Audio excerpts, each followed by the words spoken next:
Como é objeto do nosso estudo hoje, então, nós vamos ver o artigo 41 do Código de Processo Penal. E muita discussão existe em torno do artigo 41. Por quê? Porque o artigo 41 é que traz toda ali a normatização de como tem que ser realizada a denúncia pelo Ministério Público. Diz então o artigo 41 do Código de Processo Penal: a denúncia ou queixa conterá a exposição do fato criminoso, com todas as suas circunstâncias, a qualificação do acusado ou esclarecimentos pelos quais se possa identificá-lo, a classificação do crime e, quando necessário, o rol das testemunhas. Então, o que é que nós temos aí de início a analisar sobre o artigo 41 do Código de Processo Penal? É importante que nós tenhamos aí uma visão inicialmente panorâmica daquilo que fala o artigo 41. Por quê? Porque para que o Ministério Público, o titular da ação penal pública, possa formular a acusação contra alguém, o Ministério Público ele tem que ter, no mínimo ali, indícios de autoria e a materialidade do crime. Então, ou seja, ele, logicamente, não precisa ter uma certeza absoluta quanto à culpabilidade do agente, mas é necessário que todos os fatos, todas as circunstâncias que estão ali ao redor do fato criminoso possam ser especificadas. Por que é que o artigo 41 é tão importante? Porque é ele que vai nos dar o limite para o exercício da ampla defesa e do contraditório. Ou seja, né, nós temos aqui a regra geral de que quem acusa tem que provar. Ou seja, o Ministério Público, nos termos da acusação, é que deve provar a culpabilidade do agente e não o inverso, né?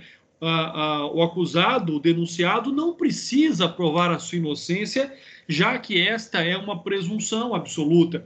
Porém, a acusação precisa agir de modo que apresente ao magistrado as provas necessárias, cabíveis e robustas para demonstrar a culpabilidade do agente, ou seja, a necessidade de aplicação de uma pena pela prática de uma conduta descrita no Código Penal.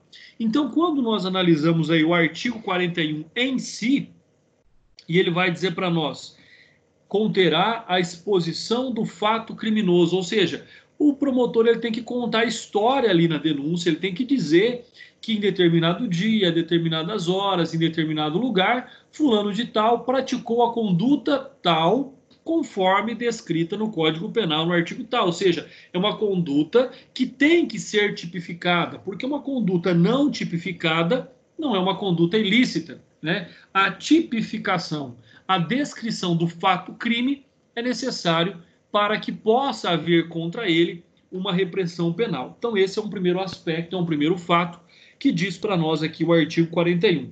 Uma outra situação é a qualificação do acusado, ou todos os esclarecimentos dos quais ele possa ser identificado. Então, ou seja, se puder fazer a identificação civil dele, né, se puder determinar quem ele é, qual é o nome, né, seus documentos pessoais, muito bem. Se não for possível, também poderá ser identificada essa pessoa pela sua descrição, sinais característicos, cicatrizes, tatuagens ou qualquer outra forma que ele possa ser identificado, né? E é importante, e mais importante que isso, é o fato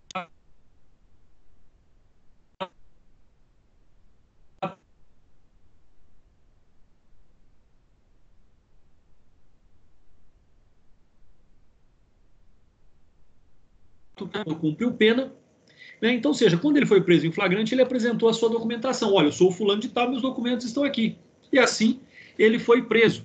Então, ou seja, essa característica da identificação do indivíduo, ela é importante para que o inocente não seja condenado ou processado em local de outra pessoa, né? Nesse caso específico, a pessoa foi processada, foi condenada.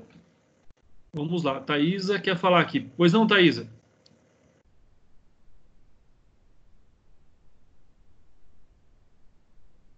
Alô, Thaisa, você ergueu a mão?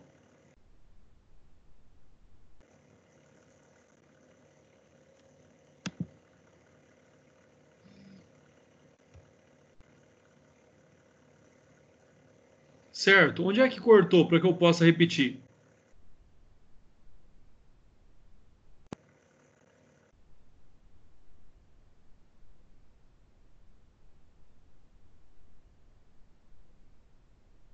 Professor, cortou a hora que você estava falando dos elementos que identifica e deu o exemplo.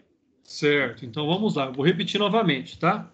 Então, o que acontece? Quando você não tem os dados, as informações civis do indivíduo, né, número de RG, CPF, qualquer outra característica pode ser informada. Então, por exemplo, altura, cor dos cabelos, cor dos olhos, tatuagens, cicatrizes, né, conformação física. Se eu não tenho a identificação legal, eu posso descrever essa pessoa para que durante o processo possam haver outras diligências na busca da identidade deste indivíduo, tá? Então, tanto aqui diz o artigo 41 que ele tem que ser identificado, qualificado, ou que se forneçam aí informações quanto à identificação dele futura. Mas o que eu estava dizendo no exemplo é que essa pessoa então apresentou os documentos, foi processado, condenado. Quando ele saiu da cadeia, descobriu-se que ele apresentou documentos falsos e não houve por parte do Poder Judiciário um cuidado necessário para comprovar se aqueles documentos eram verdadeiros ou não. Então, ou seja, ele acabou colocando aquele antecedente criminal na conta de outra pessoa, não sei se viva ou morta, mas ele utilizava documentos falsos e isso faz com que, então, gere responsabilidade.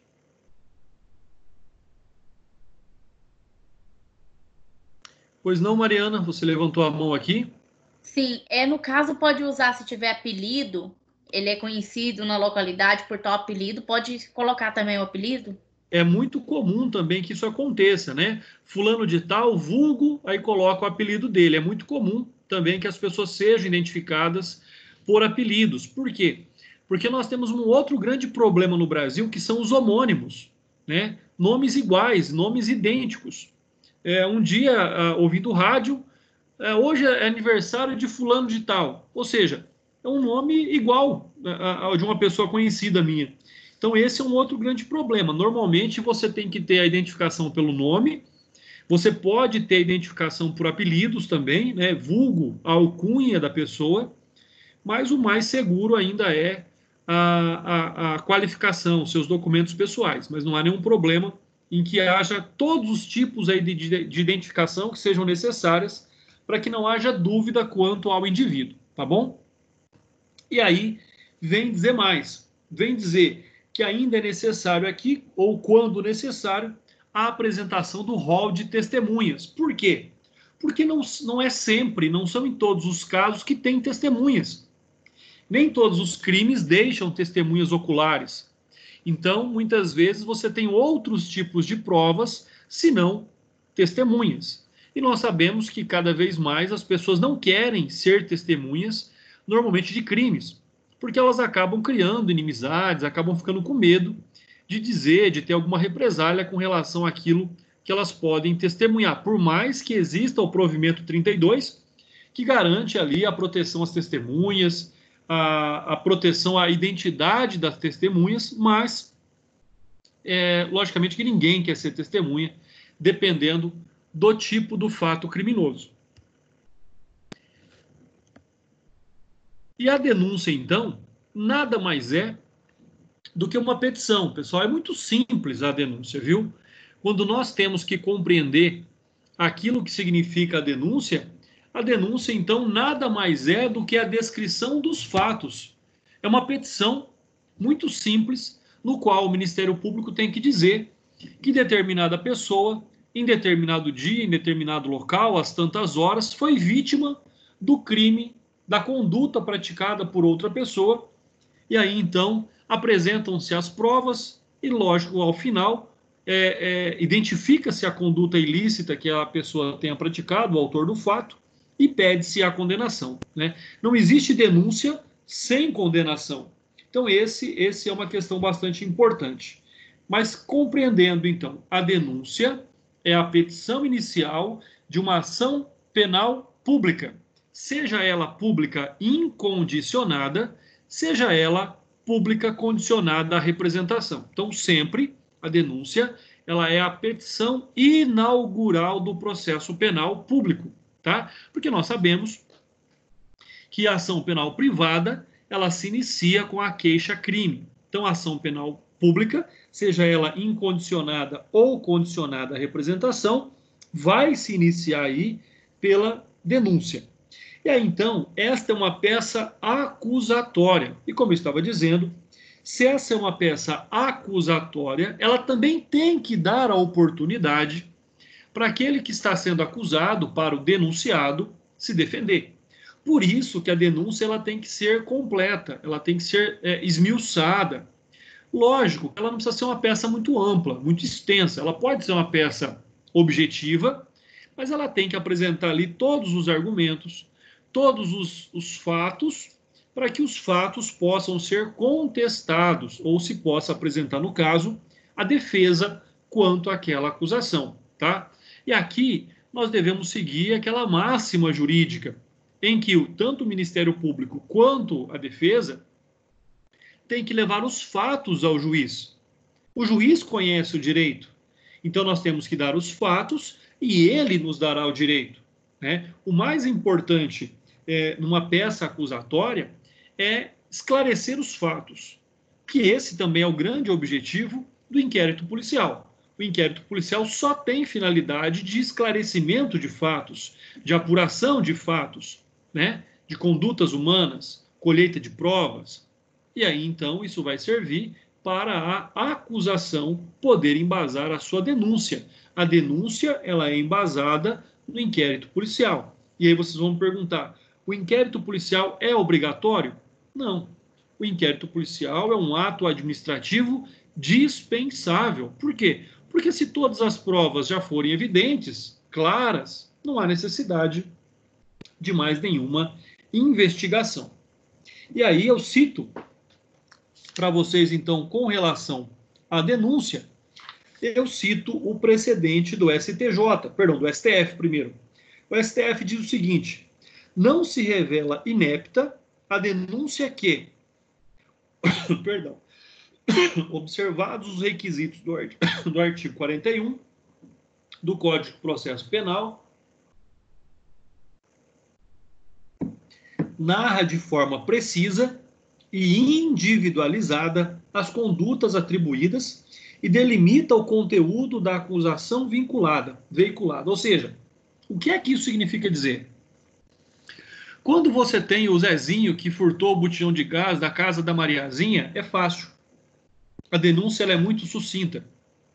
Quando você tem uma denúncia, por exemplo, como num dos processos de um cliente meu, onde você tem 32 denunciados, cabe ali o Ministério Público esmiuçar o que é que fez cada um dos 32. Qual era a participação no ilícito, né? Qual era a importância desta pessoa para a efetivação da prática criminosa? Porque senão como é que eu vou defender a pessoa? Os 32 são autores? Quem é o coautor? Quem é o partícipe? Quem é que tem que ser interpretado mediante uma conduta diferente? Então, ou seja, é fundamental que seja esclarecido na denúncia, e quando eu digo os fatos, é exatamente isso. Ou seja, é necessário que nos termos do artigo 41, o Ministério Público, então, apresente todas as circunstâncias do fato criminoso. E quando você tem um concurso de agentes, que isso seja feito para cada um dos agentes. Então, vocês aí que pensam em prestar concurso ao Ministério Público, né, ao se formarem, é importante que vocês tenham essa visão, né? É importante que vocês compreendam que a acusação tem que abordar a conduta individualizada de cada um para que cada um possa se defender. No precedente do STJ, diz o seguinte: na hipótese, não se vislumbra a alegada inépcia da denúncia, porquanto a exordial acusatória preenche os requisitos exigidos pelo artigo 41 do Código de Processo Penal, permitindo a compreensão dos fatos e possibilitando o amplo exercício do direito de defesa. Então, percebam, é fundamental que a denúncia ela dê a possibilidade de defesa à pessoa. A pessoa tem que saber do que ela está sendo acusada para poder formular, logicamente, a sua defesa. A propositura da ação penal exige tão somente a presença de indícios mínimos e suficientes de autoria. Lógico, não tem-se uma certeza absoluta. Lógico, se você tem, por exemplo, uma filmagem ou a pessoa foi presa em flagrante, isso pode gerar uma situação diferente, mas não exige uma certeza absoluta quanto à autoria. Precisa, como diz aqui, dos mínimos e suficientes indícios de autoria. A certeza da autoria e a necessidade da demonstração da culpabilidade do agente, né? Vocês estudaram isso em direito penal, a culpabilidade nada mais é do que a necessidade da aplicação de uma pena ao indivíduo, enquanto a ilicitude é a prática de uma conduta descrita no Código Penal. Então, a comprovação da culpabilidade, da necessidade da aplicação de uma pena, ela acontece, ela vai existir, na verdade, durante a instrução processual. Não é necessário que ela seja apresentada ou que ela seja robusta no início da acusação. Por quê? Porque o princípio que vai velar aqui é o princípio do indúbio pro societá. Ou seja, na dúvida, processa o indivíduo, né, para proteger a sociedade. É isso que a nossa legislação assim admite. Uma outra questão importante e aí diz aí esse precedente do STJ, que existindo elementos probatórios mínimos a embasar a imputação quanto aos crimes, no caso aqui de lavagem de capitais, não há que se falar em falta de justa causa para a ação penal. A descrição satisfatória da conduta que é imputada aos recorrentes, eis que teriam recebido no Brasil valores oriundos da Dinamarca, obtidos de maneira ilícita por meio de crimes graves por lá cometidos. Então, fica aí a garantia do recebimento da denúncia, né? Então, esse é um aspecto bastante importante nesse sentido aí. Ou seja, de que não exige uma certeza absoluta para que alguém possa ser processado. No caso aqui, indícios mínimos suficientes da autoria já são necessários, mas o importante, o indispensável, é a descrição da conduta ilícita. Então, descrita a conduta ilícita, possibilitando a parte contrária, né, a mesma paridade de armas, nós falamos muito sobre isso, onde a defesa e a acusação têm que ter as mesmas armas, tanto para acusar quanto para a capacidade de defesa. Então, eu sabendo quais são as condutas, eu tenho condição de formular a defesa do indivíduo. E isso é um direito constitucional, né? E aí está o precedente do STF, que eu acabei de ler para vocês. Só que tem um detalhe bastante interessante. Olha só, quando nós analisamos, então, esse precedente que garantiu o exercício do direito de ação ao Ministério Público, nós também temos aí o inverso, né? Aquilo que diz, por exemplo, o Tribunal de Justiça do Rio Grande do Sul.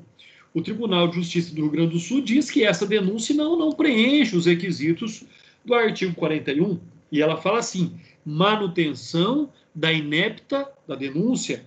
Ou seja, o que é inépcia? A inépcia quer dizer que a denúncia não preencheu os requisitos de propositura, de admissibilidade. A inépcia quer dizer que a denúncia não preencheu os requisitos mínimos do artigo 41. E vem dizer, conforme esculpido no artigo 41 do Código de Processo Penal, a denúncia deve conter a exposição do fato supostamente criminoso, com todas as suas circunstâncias. Na espécie, a acusação do crime conexo à associação ao tráfico de drogas mostrou-se vaga e genérica. A ausência de indicação de datas, de local, de drogas envolvidas e de modo de participação do imputado dentro da suposta organização, a despeito do entendimento jurisprudencial no sentido da desnecessidade da denúncia descrever minuciosamente a conduta do denunciado, prevista no artigo 35 da Lei de Drogas. Isso não significa que a acusação possa ser oferecida sem cumprir as exigências processuais penais, inépcia da denúncia configurada, inteligência do artigo 395, inciso 1, do Código de Processo Penal, parecer do Ministério Público pelo não conhecimento do recurso desprovido. Então, o que é que ele vem dizer para nós aqui nessa jurisprudência do Rio Grande do Sul? Ela vem dizer que para que haja a configuração do tipo penal, no caso aqui, o crime inserido na lei de drogas, é necessário, é indispensável que, por mais que não seja uma descrição minuciosa, tem que estar presente ali o nexo causal, ou seja, qual foi a conduta do indivíduo, qual foi a ação do indivíduo que levou a ele ser denunciado. Então, esse aí é um aspecto bastante relevante sobre essa questão. As mesmas regras do artigo 41, que se aplica à denúncia, também se aplica à queixa-crime, né? Como vocês também já estudaram, a queixa-crime, ela é a petição inicial da ação penal privada. E nós temos a queixa-crime, que pode ser oferecida em ação penal privada propriamente dita, ação penal privada personalíssima e ação penal privada subsidiária da pública. Então, nesse aspecto, sobre essa condição, aquele que vai apresentar os fatos, seja em razão de um direito disponível ou não, né? Nós temos normalmente ali nas ações penais privadas inserido ali o crime do rol dos crimes contra a honra, calúnia, injúria e difamação, mas mesmo assim também precisa vir claramente ali discriminada a conduta daquele que está sendo processado. Então é fundamental também que ali esteja descrito este aspecto. Como eu disse agora há pouco, é importante nós reforçarmos isso, quando nós temos um concurso de pessoas, nos termos lá do artigo 29 do Código Penal, é fundamental que cada um, a conduta de cada um, a importância de cada um no fato criminoso seja pontuado, seja esclarecido. Então, logicamente, que em algumas situações, né, crimes de grande monta ou que envolvam muitos denunciados, como por exemplo esse caso que eu disse de um processo com 32 denunciados, pode até se admitir que essa denúncia seja genérica em relação aos coautores e partícipes, né? Quando não se consegue, logicamente, ali determinar exatamente o que fez cada um. E aí, logicamente, que cada um vai provar isso lá no processo. Porém, existem correntes contrárias a essa situação. Existem entendimentos no qual a denúncia deveria esclarecer de forma concisa, de forma objetiva, o que fez cada um dos denunciados. Mas a jurisprudência já admite que ela seja apresentada de forma genérica. Particularmente, eu não a compreendo dessa forma. Eu acho que isso dificulta o exercício da ampla defesa e do contraditório, né? Dizer que todos fizeram a mesma coisa, eu acho muito difícil. E aí eu relembro aqui com vocês, por exemplo, o caso do Carandiru. O caso do Carandiru é um caso muito polêmico nesse aspecto, onde os policiais que adentraram lá no estabelecimento prisional, todos foram processados pela morte dos 111 presos, salvo engano. Então, seja, mas será que cada um dos policiais concorreu de forma direta ou até mesmo indireta para a morte de todos os presos? Eu acho isso um pouco contraditório, eu acho isso um pouco difícil de compreender e até mesmo ferindo aí a ampla defesa e o contraditório. Eu acho isso muito difícil, essa compreensão.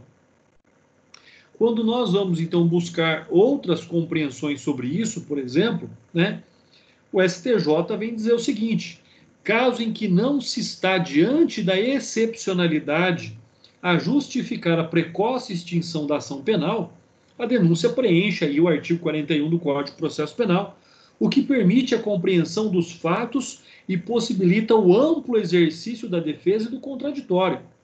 Não há razão para impedir o Estado, a administração, de demonstrar a eventual responsabilidade penal dos recorrentes, e isto diante do quadro apresentado. Implicaria cercear o direito-dever do poder público de apurar a verdade sobre o que se passou. Então, numa situação como essa, né, aí narrada pelo STJ, o mais importante também é a apuração do fato. E para apurar o fato, muitas vezes a denúncia não tem como esmiuçar demais, explicar demais como foi a conduta de cada um, né? Então ela acaba sendo produzida de forma genérica. E aí a jurisprudência então acolhe a hipótese, né, de denúncia genérica, como eu disse, desde que. Então nós temos também aí 3 requisitos básicos para que a denúncia, mesmo sendo genérica, possa ser recebida e preencha ali os requisitos do artigo 41. Primeira hipótese aí é que seja impossível delinear com precisão a conduta de todos os autores e partícipes. A letra B, seja devidamente provado o envolvimento de todos os denunciados no crime. Então, eu tenho que provar que eles estão envolvidos, que existe o nexo de causalidade, mesmo não conseguindo demonstrar nesse primeiro momento qual foi exatamente a conduta ou a extensão da conduta do indivíduo. E a última necessidade, aí, conforme a jurisprudência pede, seria que não impede que a conduta a quem somente se supõe ser autor ou partícipe. Por outro lado, quando há elementos suficientes na investigação para individualizar as condutas, a denúncia genérica torna-se inadmissível. Então, prestem atenção nesse aspecto. Quando nós temos que compreender a denúncia, ou seja, o ato, a responsabilidade do Ministério Público, titular da ação penal, né? Até porque trata de crimes de potencial ofensivo maior. Então, nesta hipótese, até pode haver uma denúncia genérica, não é o recomendável nunca. A denúncia genérica ela é uma exceção. A regra é que a denúncia faça aquilo que diz o artigo 41. Que a denúncia ou a queixa conterá a exposição do fato criminoso com todas as suas circunstâncias. Ela não abre exceção aqui no texto legal, mas a jurisprudência abriu a exceção. E a jurisprudência abriu a exceção desde que estejam preenchidos esses 3 requisitos. Demonstrar que é impossível demonstrar a conduta de todos, demonstrar que todos estão envolvidos, né? Isso é importante. E agora, se ficar provado que era possível demonstrar a conduta de cada um, mas isso não foi feito, aí nós estamos diante de uma denúncia inepta. Uma outra questão é esse posicionamento aí do STJ. Olha o que diz o STJ lá no tópico 5. Pontue-se a necessária distinção conceitual entre denúncia geral e genérica, é diferente. Essencial para aferir a regularidade da peça acusatória no âmbito das infrações de autoria coletiva, em especial de crimes societários ou de gabinete, que são aqueles cometidos por representantes, administradores, diretores ou quaisquer outros membros integrantes de órgão diretivo ou sócios, ou que sejam sócios ou não, da pessoa jurídica em concurso de pessoas. Então, é importante aí essa distinção. A denúncia geral e a denúncia genérica, né? Essa distinção ela é importante por quê? Porque nos crimes ligados às pessoas jurídicas como vítimas, vai ser necessário o apontamento da responsabilidade de cada um para que possa haver ali uma responsabilidade penal, para que o Poder Judiciário possa ali aferir a culpabilidade de cada um, né? Já que nós sabemos que cada um só responde no limite da sua culpabilidade. Então não quer dizer que todos terão a mesma pena, não quer dizer que todos praticaram a mesma conduta. E isso deve ser, então, demonstrado posteriormente durante o processo.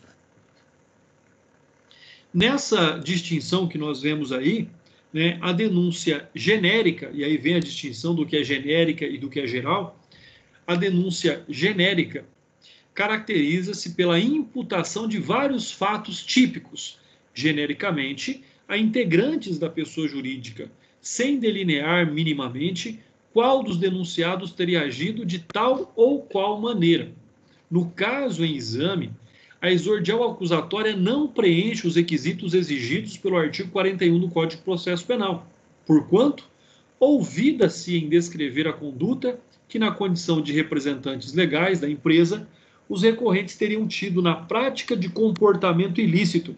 Não há, em verdade, a explicação do liame entre os fatos descritos e o proceder dos sócios da empresa no comércio de substância tóxica, de modo a permitir-lhes rechaçar os fundamentos acusatórios. Ou seja, o que é que está dizendo aí?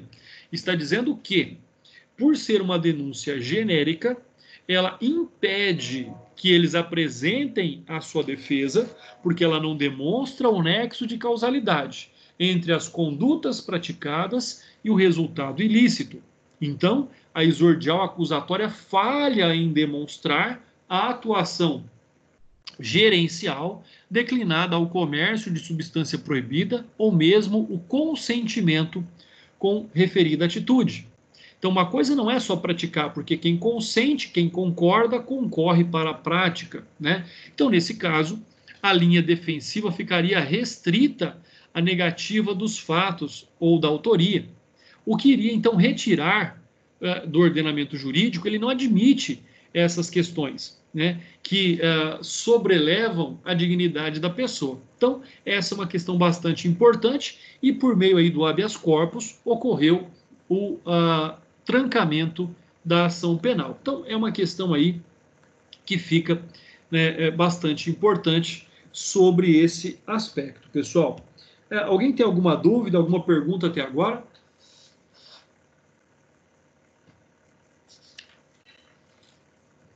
O áudio não cortou mais também?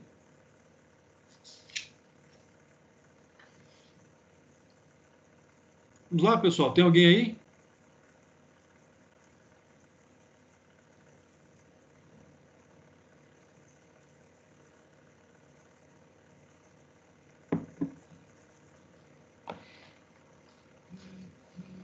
Tá ok. Beleza, então. Obrigado, Alessandra. Obrigado, Bruna. Bom, pessoal, continuando então. Um outro aspecto bastante importante aí é a questão da concisão da denúncia ou da queixa. Ou seja, pessoal, isso é em tudo, viu? Não é só na denúncia ou da queixa. Ser conciso, ser objetivo naquilo que se expõe, seja para a acusação, seja para a defesa, né? É importante que alguns tribunais, o próprio CNJ tem a campanha lá de petição 10, ou seja, nenhuma petição deve ultrapassar 10 páginas. Né? E eu acho muito 10 páginas, para falar a verdade. Por que eu digo isso? Porque, na verdade, quanto mais você escreve, quanto mais você tenta demonstrar a acusação, isso leva a uma condição de forçoso. Ou seja, parece que não é. Né? Quanto mais você tenta insistentemente provar a absolvição de alguém, a inocência de alguém, parece que você insiste demais. Aquilo que é natural, aquilo que é óbvio, não precisa ser escrito demais. Né? E ninguém tem tempo para ler monografias, petições de 40 laudas, 50 laudas. Juiz nenhum tem tempo, desembargador nenhum tem tempo disso. Então, sendo sempre muito objetivo. Né? Essa concisão, essa objetividade da denúncia ou da queixa, ela é fundamental e é uma medida necessária para não tornar a peça inicial um processo penal e uma autêntica alegação final. Porque, olha só, uma coisa é você manifestar antes da instrução processual. A denúncia e a queixa, quando apresentadas, no máximo que elas têm de elementos, de subsídios, é o próprio inquérito policial, que cumpre ali a sua finalidade de colheita de provas. E a manifestação, na verdade, onde ela deve ser mais completa, mais rebuscada, né? Na verdade, seria alegações finais, porque você já está falando após realizar toda a instrução processual. Então, sobre esse aspecto, quando nós observamos as denúncias e as queixas-crimes, é de bom tom que elas sejam cada vez mais objetivas, mais sucintas, mais coesas, né, na sua formação. Ser muito, muito prático, muito técnico. Não há necessidade de juntar doutrinas, não há necessidade de jurisprudência ou de nada nesse aspecto. Não há essa necessidade. Por isso que nós temos aí a importante missão de cada vez mais termos petições objetivas, né? E petições longas demais, elas acabam sendo confusas, muitas vezes contraditórias, e para isso eu cito aí a jurisprudência de Minas Gerais. Diz a jurisprudência do Estado de Minas, apesar de o artigo 41 do Código de Processo Penal aludir à exposição de todas as circunstâncias do fato criminoso, não há necessidade de minúcias, devendo o denunciante ou o querelante primar pela concisão, limitando-se a apontar os fatos cometidos pelo réu ou pelos réus, para não tornar a peça inicial do processo uma verdadeira alegação final. Então fica aí a sabedoria da jurisprudência mineira, dizendo também que ela deve ser clara quanto aos fatos, mas não se estender demais, porque isso pode gerar um prejuízo até mesmo para a defesa do acusado. Defesa quanto aos fatos alegados e não em relação à classificação. Essa é uma outra situação muito importante, né? Muitos advogados, principalmente recém-formados, eles ficam muito preocupados com o tipo penal que foi ali capitulado. Olha, fulano de tal praticou crime tal. A gente não tem que se ater muito à tipificação que foi colocada na denúncia. Por quê? Porque eu já vi casos, por exemplo, em que o indiciamento do delegado de polícia veio com um crime, na denúncia o promotor entendeu que era outro crime, e aí na sentença o juiz ainda entendeu que era sim um fato ilícito, mais diverso daquele capitulado tanto pelo delegado quanto pelo promotor. Então, se ater aos fatos é o grande X da questão, né? O grande pulo do gato aí para os advogados. Então, essa situação que nós temos aí, que é a defesa quanto aos fatos e não quanto à classificação, ela é bastante importante, né? E ela tem aí logicamente, a sua finalidade nos termos daquilo que diz, por exemplo, aí o TRF4, que diz: o aditamento feito à denúncia não justifica a realização de novo interrogatório, nas hipóteses em que tenha sido preservada a descrição primeira da exordial acusatória, conferindo-se tão somente uma nova classificação dos fatos narrados, aplica-se a regra do artigo 383. O que é importante para nós sabermos agora, né? Depois, se você quiser ir lá dar uma lida no que diz o artigo 383, é bacana. Mas o importante que nós temos que saber é o seguinte, né? Nós vamos levar os fatos ao juiz, nós vamos contestar os fatos para o juiz, né? Então, enquanto a acusação leva aos fatos, não se preocupem com a tipificação, preocupem-se com os fatos. Vocês demonstrando que os fatos não aconteceram ou que os fatos aconteceram de forma diversa, automaticamente nós temos ali uma nova compreensão e aí sim o juiz fará uma nova classificação. Se ele entender que há o crime, teremos lá a desclassificação ou a capitulação diferente. Ou ele pode entender que aquele fato que você defende que tenha acontecido ou que não aconteceu, não é uma conduta ilícita. Então fica aí essa questão também bastante importante. Lembrem-se disso, porque isso eu falo como experiência profissional. Atenham-se aos fatos, não se atenham à capitulação. A capitulação é um mero expediente ali que deve ser cumprido. E para nós o que é importante é os fatos.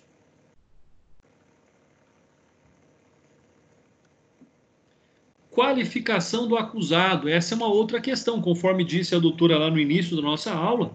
Essa qualificação, logicamente, que ela deve servir para identificar o indivíduo, mas ele também pode ser identificado por outros caracteres, como a sua descrição física, como o seu apelido. O mais importante é que nós não estejamos aqui diante da acusação de um inocente. O mais importante é que nós não estejamos diante da condição onde um inocente seja processado no lugar de alguém que deva, de fato, ser responsabilizado, né? Então, esse é o grande problema.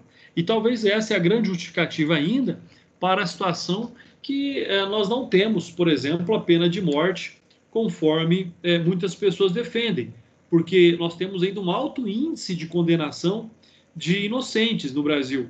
E isso acontece muitas vezes porque as pessoas são erroneamente identificadas, erroneamente classificadas. Então, essa é uma situação que nós devemos sempre compreender e sempre demonstrar.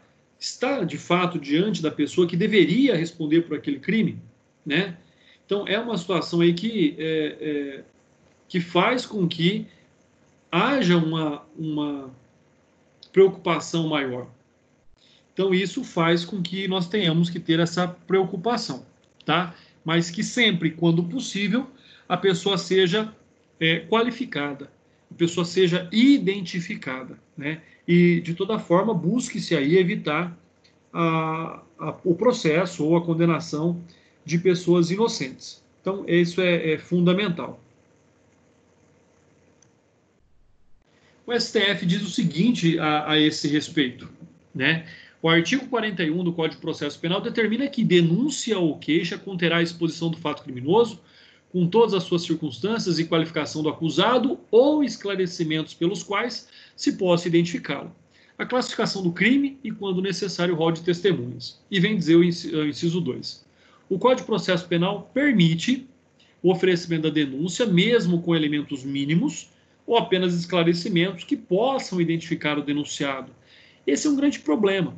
Por quê?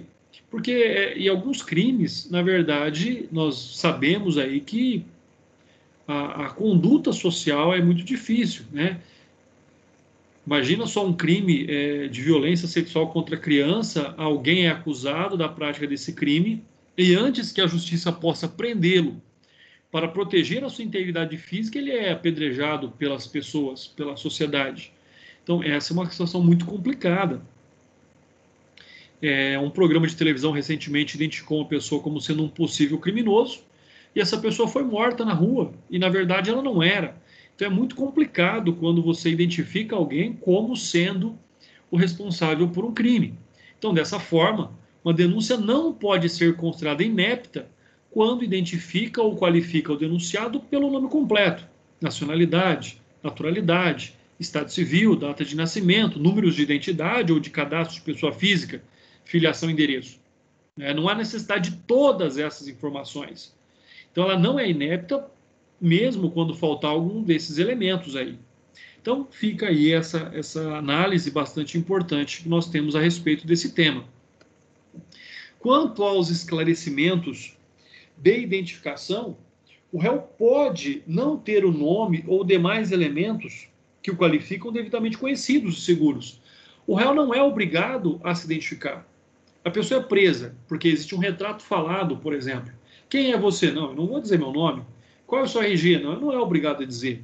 Tá? Então, essa é uma questão bastante importante. Quem possua dados incompletos e não tenha nem mesmo certidão de nascimento, ou seja, alguém que propositadamente carregue vários nomes ou qualificações, que é o exemplo que eu comentei agora há pouco. Imagina que a pessoa apresenta um documento falso, né? Contenta-se a ação penal com a determinação física do autor do fato, razão pela qual se torna imprescindível a sua identificação datiloscópica, quando preenchidas as situações descritas lá na Lei 12.037/2009. Importante ainda lembrar que o artigo 259 do Código de Processo Penal deixa claro que a impossibilidade de identificação do acusado com o seu nome verdadeiro ou outros qualificativos não retardará a ação penal. Ou seja, então, nesta hipótese, onde nós buscamos aí os esclarecimentos da identificação, a ação será iniciada somente com a identificação, a identidade física do indivíduo. Isso não vai impedir que, por exemplo, ele seja responsabilizado pela prática do ilícito. Então, essa é uma situação aí também bastante importante quando nós buscamos a correta compreensão da ação penal. por mais, e aí eu digo mais uma vez, por mais que nós vejamos muitos casos sobre pessoas inocentes que são processados. Então, é importante que isso seja, logicamente, cumprido na máxima, com o máximo critério para que nós possamos verificar essa situação. Quanto à classificação do crime, é aquilo que eu disse no início. Não é o mais importante. Não é onde a defesa deve se preocupar de uma forma muito intensa. Por quê? Porque a classificação dada pelo promotor de justiça pode o juiz pode não ter a mesma compreensão. E sobre aquele fato, o juiz pode, por exemplo, vislumbrar a prática de um outro crime. Então, na verdade, quando nós verificamos aí a tipicidade ou a definição jurídica do fato, talvez seja das questões mais difíceis de se fazer. E eu digo isso principalmente para os jovens promotores de justiça, né, para os jovens advogados. Porque a pessoa vai chegar, por exemplo, lá no seu escritório, eu falo isso como advogado, a pessoa não vai dizer que ela praticou o crime tal. Ela vai te contar uma conduta, ela vai te contar uma história. E essa história, você tem que buscar esse enquadramento. E às vezes esse enquadramento é diferente. Às vezes a visão que você tem daquela conduta é diferente da visão que o promotor de justiça tem, né, sobre aquele fato. Para você, às vezes não houve uma violência ou uma grave ameaça. Enquanto para o promotor houve isso de alguma forma, seja isso direto ou indireto. Então nós estaríamos, por exemplo, entre o crime de furto e o crime de roubo. Então, nessas duas situações, nós temos aí uma questão bastante importante, né? Que é essa classificação, ela é vacilante. Ela pode ser diferente a interpretação, e como eu disse, do delegado, do promotor, do juiz, né? E o advogado pode, por exemplo, compreender de uma outra forma. Então, a classificação do crime seria exatamente isso, essa definição jurídica do fato.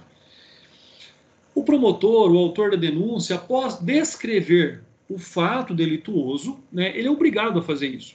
E lá no final da sua petição, ele vai dizer, então, qual foi o crime que a pessoa praticou, ele já vai ali identificar as circunstâncias atenuantes, agravantes, causas de aumento de pena ou de diminuição, e vai pedir a condenação da pessoa. É necessário, é obrigatório que o promotor, logicamente, na sua acusação, peça a condenação. Né? Se ele não pedir a condenação, não tem ali finalidade aquela petição inicial que dá início ao processo penal. Erro quanto à classificação, que é exatamente o que eu estou dizendo para vocês. Para nós aqui não tem relevância nenhuma. Por quê? Por mais que ele tenha uma classificação errada, por mais que ele tenha uma classificação diferente do fato narrado, para nós pouco importa, né? Porque o que importa é você ter o fato para que você possa apresentar a defesa. Então, descreveu um fato, mas classificou de outra forma. Para nós isso é irrelevante. Quem vai corrigir isso depois é o juiz no momento da sentença. Então você vai defender o fato que está descritamente ou corretamente narrado, por mais que haja ali uma classificação diferente. Quanto ao rol de testemunhas, a própria jurisprudência diz que ele não é obrigatório. Por que ele não é obrigatório? Porque nem sempre você tem testemunhas. E nem sempre as testemunhas que você tem são testemunhas que podem colaborar de alguma forma. Né? A gente está cansado de ver pessoas arrolarem testemunhas para dizer que a pessoa é boa, para dizer que a pessoa é trabalhador, bom pai. E o que você sabe sobre o fato? Não, sobre o fato eu não sei nada. Então, o rol de testemunhas ele não é obrigatório. Né? E, por exemplo, a jurisprudência aí do Distrito Federal vai falar: doutrina abalizada considera facultativa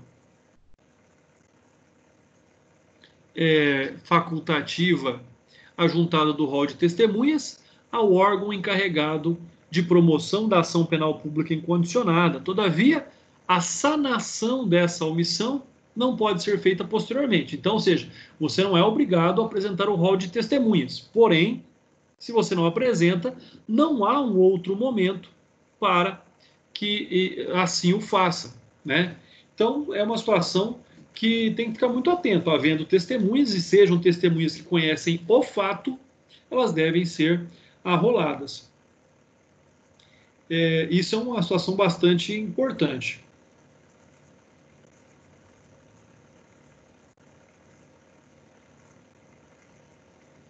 Com relação ainda a essa situação, né, igual eu disse, se você não apresentar no momento certo, no caso o Ministério Público, quando dá denúncia, depois ele não pode fazer. Uma outra situação aí que nós temos que corrigir, né, ela está diretamente ligada a esse fato, que é a seguinte: o dever do magistrado de motivar a decisão, ainda que de modo objetivo e sintético. Por que nós temos isso? Porque o magistrado, por mais que ele tenha um livre convencimento, ele tem que motivar. E a motivação dele tem que ser com base nas provas dos autos. Sejam provas testemunhais, sejam provas diretamente técnicas.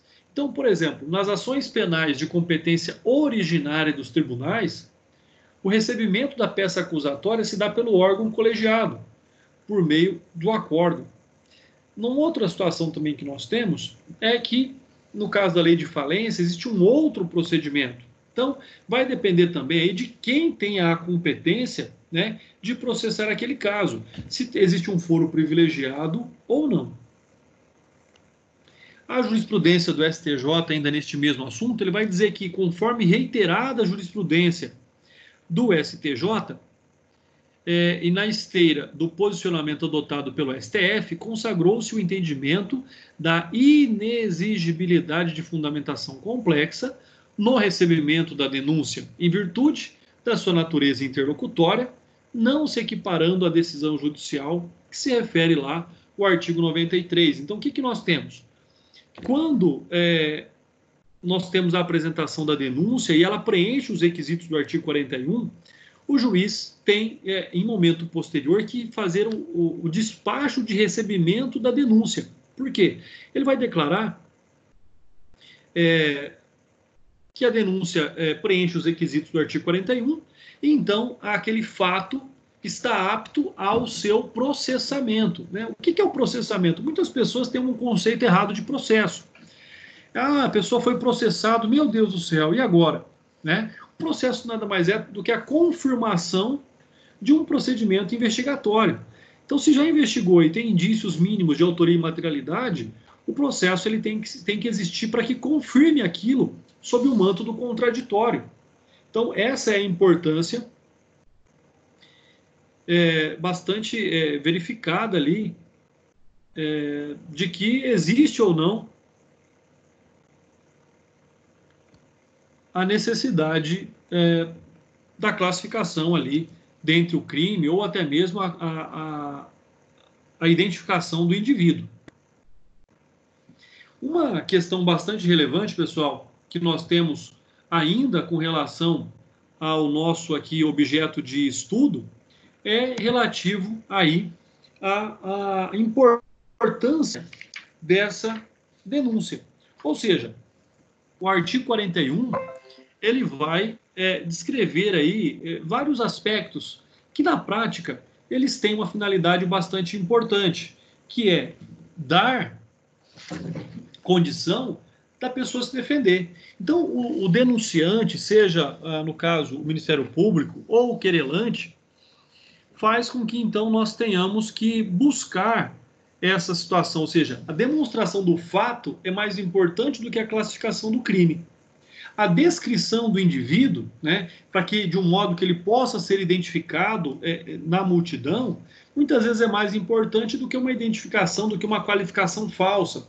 Então são vários aspectos ali que se somam para que, preenchidos os requisitos do artigo 41, possamos então observar aquilo que é inerente ao aspecto maior. Quando nós pensamos na denúncia, é importante pensar o seguinte também. Da mesma forma que o promotor não é obrigado a denunciar, se ele não verificar a existência dos indícios de autoria ou da materialidade criminosa, depois que ele apresenta a denúncia, ele não pode desistir, né? Conforme nós fizemos aquela análise inicial sobre a ação penal pública, incondicionada e assim por diante, o Ministério Público ele pode até pedir a absolvição daquela pessoa que ele denunciou, mas ele não pode desistir da ação penal, já que é um direito indisponível dele. Então, essa é uma outra questão aí que nós temos que analisar. Pessoal, até o que eu disse até agora, tem alguma dúvida?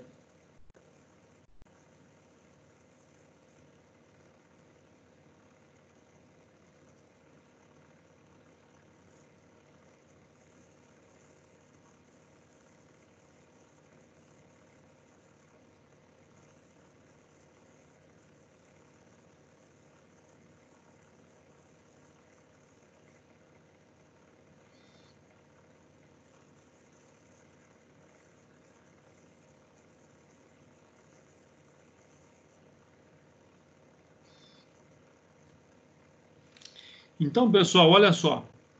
O que é que nós vamos fazer agora, então? Já que não há nenhuma dúvida e até o artigo 41, né, nós já vimos do artigo 24 até o artigo 41. Eu vou formular algumas questões, tá? E essas questões estarão disponíveis para vocês durante essa semana. Então, o que que nós vamos fazer? Nós vamos fazer da seguinte forma. Eu vou fazer uma atividade de fixação de conhecimento. Como é que funciona isso? Vou fazer algumas questões relativas a todo esse conteúdo e vou postar para vocês responderem. Não vale ponto, tá? É atividade de fixação de conteúdo. E aí depois nós vamos ter o nosso trabalho bimestral. O nosso trabalho bimestral, ele vale até 3 pontos. E a nossa avaliação depois vale até 7 pontos, tá? Então, eu vou formular já essas questões do artigo 24 até o artigo 41, questões da OAB, questões de concursos públicos, vou colocar para vocês lá, vou formular essas questões, vou colocá-la no Moodle para vocês, para que vocês possam verificar se tem alguma dúvida com relação àquilo que nós já estudamos, tá? E aí, então, depois nós vamos marcar o nosso trabalho e vamos marcar também depois a nossa avaliação. Dia 15 agora, nós, professores, vamos passar por um treinamento, né, de formulação de avaliação online. Eu já tenho esse treinamento de uma outra universidade que eu leciono, mas é importante sempre ver, aprender mais e ficar mais apto aí a isso. Então, nessa situação, se hoje vocês não têm mais dúvidas, eu estou aqui à disposição de vocês durante ainda essa meia hora, né, para esclarecer algumas dúvidas, alguns comentários que vocês queiram fazer, tá bom? E aí, a partir da semana que vem, a gente inicia, então, eu já falei um pouquinho sobre o artigo 42 hoje, mas a gente inicia no artigo 42, e aí vocês vão ver que nós vamos ter uma sequência mais dinâmica pelos artigos, já que nós temos muitos artigos para estudar, é um conteúdo muito amplo nesse 8º semestre, tá bom? Mas, por hoje, pela importância do artigo 41, eu tentei ser o mais abrangente possível naquilo que significa o artigo 41, porque normalmente ele é ali utilizado em quase todas as defesas como preliminar, né? O não recebimento da denúncia pelo não preenchimento dos requisitos do artigo 41. E quando a denúncia é recebida, tem ali, por exemplo, a defesa o direito de apresentar o recurso em sentido estrito, ainda recorrendo da decisão interlocutória do juiz que recebeu a denúncia, demonstrando que não foi preenchido os termos do artigo 41, então para vocês verem a dinâmica que e o quanto o artigo 41 ele é importante para a regularidade, para a sanidade do processo. Pessoal, então eu me coloco aqui à disposição, caso vocês queiram questionar, vocês queiram fazer algum comentário, tá? Eu estou aqui à disposição de vocês agora, então.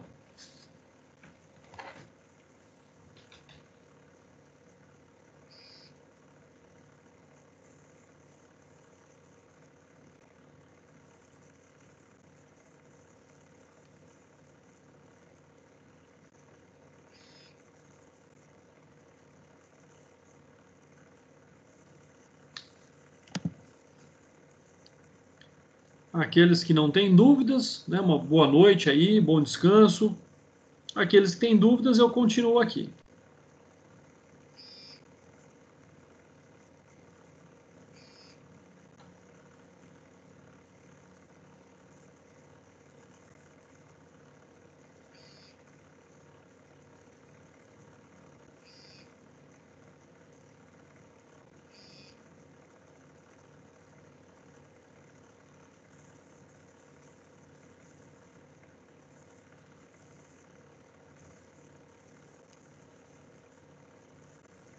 Pessoal, eu que agradeço a presença de todos, eu que agradeço a participação de todos, viu? E contem sempre comigo aí.